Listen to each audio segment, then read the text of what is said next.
Hi friends, my name is Shannon Dale Stott. I love improv. I've been doing it for over 15 years. I love performing, I love teaching, and I love watching improv. It's my favorite art medium. And I'm here because I want to make these videos so that you can have a resource on your improv journey, just to help you have a great experience. If you have questions about improv, about what's going on stage, backstage, leave those ideas, questions, comments in the comment section and I'll get to them there or in a video. I would really love to do a video that you suggest or need help with. Today we're talking about naming.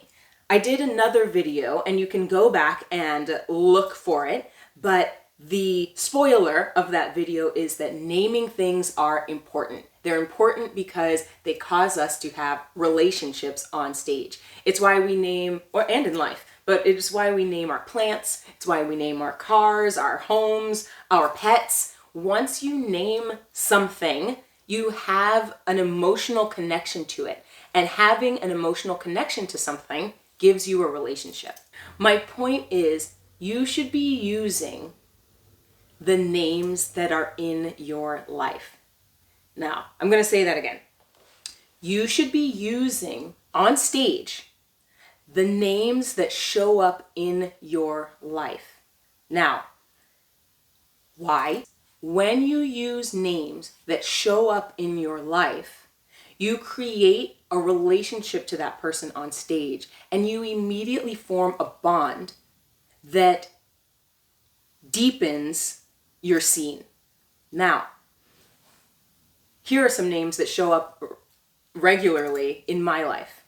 Aki, Yuki, Babaka, Benetti, Olayinka, Mara. These are names that show up. Zaria and Artis are names that are in my life, and they are names that sometimes I do not use on stage. Most of the time, I do not use on stage. Why? Because for me, it brings up a certain connotation, but there is a fear that the connotation will not be recognized by other people on stage. This is something that needs to be changed, because if we don't use the names that are in our world, then people won't know that those names are in our world. And because of that, they won't know how to respond or to interact with you when you use the name. So I challenge you in your rehearsals, in your shows, especially in your rehearsals though, because this will get you into the pattern, the feeling of what it is like to use the names that you hear in your day-to-day on stage. Once you feel comfortable in your rehearsals, then take those names to the stage. Why is this important? It's important because our lives on stage, our improv lives, reflect the things that are off stage. In improv, we endeavor to create stories that are fantasy, but that have a modicum of truth within them. And when we fall into patterns, because these are the patterns we've seen, when we fall into patterns that everyone else is falling into and we find safe, then the stories that we are trying to tell on stage are devalued. They're not as rich because people have heard them before, just like people have heard the name Bob before, but many people haven't heard the name Benetti before or Babaka before, but those are names that exist. Now, when we use these names on stage, it causes people to think. It causes people to really look into your eyes and wonder and think about why you chose that name. It shouldn't cause them to think about why. It should cause them to think about who they are now.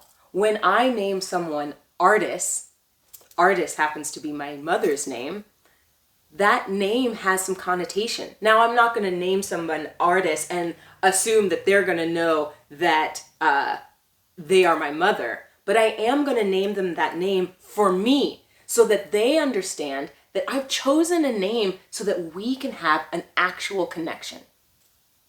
When we use names that show up in our lives, we are being brave, we are being creative, and we are telling a story that is not usually told on stage. And this is just the first step of telling those stories.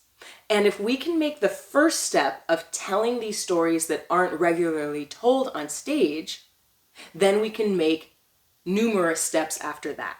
When we fall into patterns and habits of using names that are out in the world, especially in improv world, but out in the world regularly,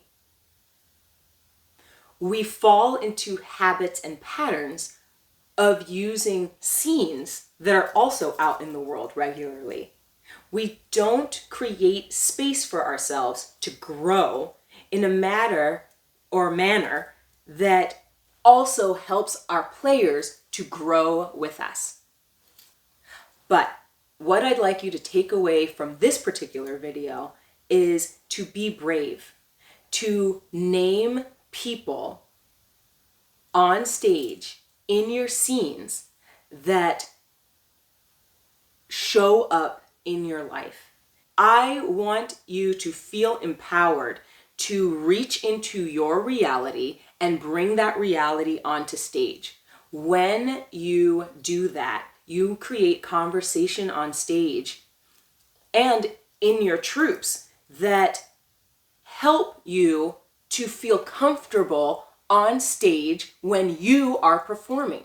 You are able to bring richness, to bring truth, to bring light into the stories that are unable, or rather are not told frequently, because we fall into habits that cause us to call everyone Becky or Bob. Your relationships on stage will deepen because you are being brave and using names that cause you to have a relationship, that cause you to have a connection with that person, and cause you to feel empowered. I want you to feel empowered during this journey. Improv is amazing. It can be so amazing, so delightful, so enriching, so relieving.